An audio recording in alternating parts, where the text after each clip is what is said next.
Untuk informasi lebih lengkap dan berita terkait, jangan lupa klik link di deskripsi.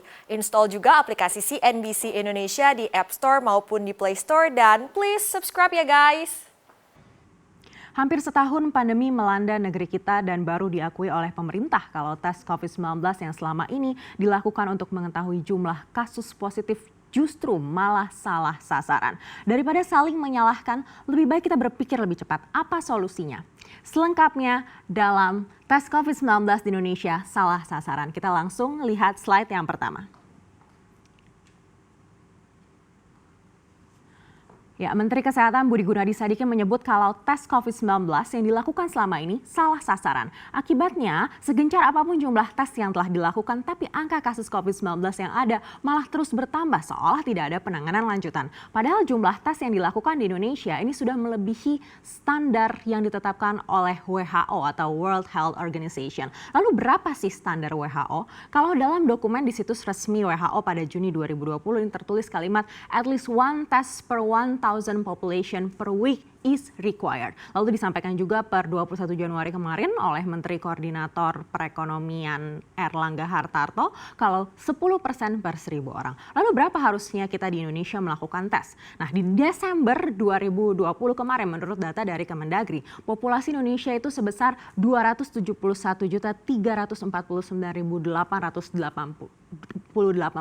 jiwa. Artinya kita harus melakukan setidaknya 267.000 tes per pekannya. Dan per 10 hingga 16 Januari kemarin kita sudah melakukan lebih dari 288.000 tes begitu. Sehingga telah mencapai 107,69% dari standar yang ditetapkan oleh WHO. Meski begitu, tapi belum semua daerah merata sesuai dengan yang distandarkan oleh WHO. Per data rutin 3 pekan hingga 17 Januari kemarin ini hanya 4 daerah yang diakui oleh WHO memenuhi target proporsi tes yaitu DKI Jakarta, Sumatera Barat, Kalimantan Timur, dan juga Yogyakarta. Padahal kalau dilihat dari persentasenya, semua provinsi berada di atas standar WHO yaitu 5%.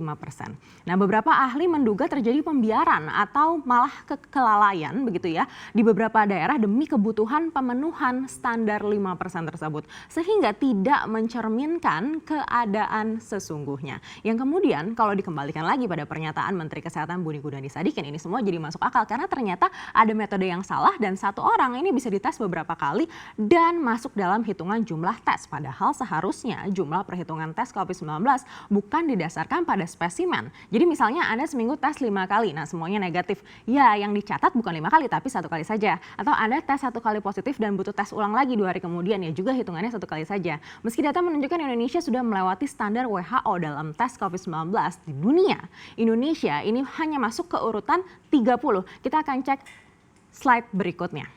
Negara mana-mana saja yang paling banyak melakukan tes COVID-19. Kalau menurut data dari Statista, ada 5 negara dengan tes COVID-19 terbanyak. Nah, yang pertama kita lihat adalah Israel. Israel melakukan tes COVID-19 dengan data lebih dari 1 juta tes per 1 juta populasi. Artinya hampir seluruh warga telah menjalani tes COVID-19. Ini disebabkan karena Israel telah mengembangkan tes corona super cepat yang biayanya super murah, yaitu hanya kisaran Rp4.000 saja per tes. Lalu yang kedua adalah Inggris. Nah, Inggris ini dengan jumlah 927.000 tes per 1 juta populasi. Inggris memiliki sistem layanan kesehatan nasional yang cukup baik ya, yaitu NHS. Nah, dengan NHS ini masyarakat bisa mendapatkan tes COVID-19 secara cuma-cuma. Berikutnya ada Amerika Serikat dengan total 860.000 tes per 1 juta orang begitu ya. Memang tidak gratis biayanya kalau di Amerika, bahkan biaya tesnya bervariasi mulai dari 20 hingga $850 tergantung tempat tesnya. Dan tidak ada penjelasan pasti juga kenapa Amerika Serikat bisa melakukan banyak sekali tes. Namun mungkin keterbukaan masyarakat ini menjadi salah satu faktor pemicunya. Nah, berikutnya adalah Rusia dengan jumlah 661.000 tes per 1 juta populasi. Nah, Rusia juga memberlakukan free test bagi warganya alias gratis. Berikutnya Belgia. Belgia dengan jumlah tes 654.000 per 1 juta populasi. Kalau Belgia memberlakukan sistem tes yang ketat dibandingkan dengan negara lain di Eropa. Sedangkan Indonesia masuk ke dalam urutan ke-30. Dengan jumlah tes seperti yang sebelumnya sudah saya paparkan di slide sebelumnya. Tapi satu yang menjadi pertanyaan, berapa sih sebenarnya data positivity rate di Indonesia? Kita akan cek slide berikutnya. Nah, positivity rate ini data yang cukup penting sebenarnya untuk mengetahui 3T yang dilakukan pemerintah ini efektif atau tidak, dan apakah tindakan yang diperlukan selanjutnya seperti apakah mau PSBB atau PPKM atau mungkin bahkan lockdown total seperti di China. Nah, berdasarkan data yang beredar, positivity rate Indonesia per 17 Januari ini mencapai 32,82% dan sudah naik lagi begitu ya di data yang paling baru begitu. Nah, ini agak sulit juga saya temukan sebenarnya datanya di situs-situs resmi, tapi yang memang diakui juga oleh Menteri Kesehatan kalau pendataan di Kementerian Kesehatan ini agak bermasalah begitu ya. Ini menjadi pertanyaan berikutnya, apakah memang positivity rate ini sudah transparan atau memang tidak dicantumkan statistiknya atau memang kita diminta untuk menghitung sendiri? Yang pasti rumusnya adalah ini jumlah kasus positif dibagi jumlah orang yang dites begitu ya, tapi per orang, ini bukan per spesimen ya begitu, lalu dikali 100%. Nah, dari jumlah tersebut kita bisa lihat standarnya. Kalau 0 hingga 3% ini artinya sudah masuk kategori sangat terkendali begitu ya. 3-5% ini masuk kategori terkendali. Lalu berikutnya 5 hingga 8% itu moderat, 8 hingga 10% itu kritis. Di atas 10% ini artinya tidak terkendali. Jadi kalau kita ingat di slide sebelumnya di negara-negara dengan jumlah tes yang baik ini ya. Nah, ini salah satunya disebabkan karena alat tesnya murah begitu. Memang tidak semua, tapi ini merupakan salah satu faktor yang juga dianggap penting begitu ya. Berapa sih harga tes COVID-19 di Indonesia? Kita akan coba cek slide berikutnya. Nah, para ahli dari Universitas Gadjah Mada ini telah memperkenalkan alat deteksi COVID-19 yang bisa memberikan hasil dari hembusan nafas. Namanya adalah Genose. Nah, Genose disebut bisa mendeteksi virus dalam waktu 50 detik saja. Secara akurasi juga tidak jauh beda dengan PCR dan sudah mendapatkan izin dari Kementerian Kesehatan. Kalau menurut Menko Maritim dan Investasi Luhut Binsar Panjaitan, ini harganya akan dipatok Rp20.000 saja dan akan dipasang di stasiun kereta api per 5 Februari 2021. Kita berharap alat ini bisa menjadi titik cerah bagi Indonesia karena kalau dibandingkan dengan alat tes sebelumnya memang relatif mahal. Yang ditetapkan Kemenkes ini harga tes antigen di Pulau Jawa itu Rp250.000 begitu ya, sedangkan di luar Jawa Rp275.000. Di stasiun KAI justru lebih murah, mulai dari Rp105.000 dan kalau di bandara itu mulai dari Rp170.000. Sedangkan PCR yang selama ini dianggap tes yang paling akurat harganya masih relatif mahal begitu ya. Kalau kita cek di aplikasi Halodoc, harga PCR ini mulai dari Rp800.000.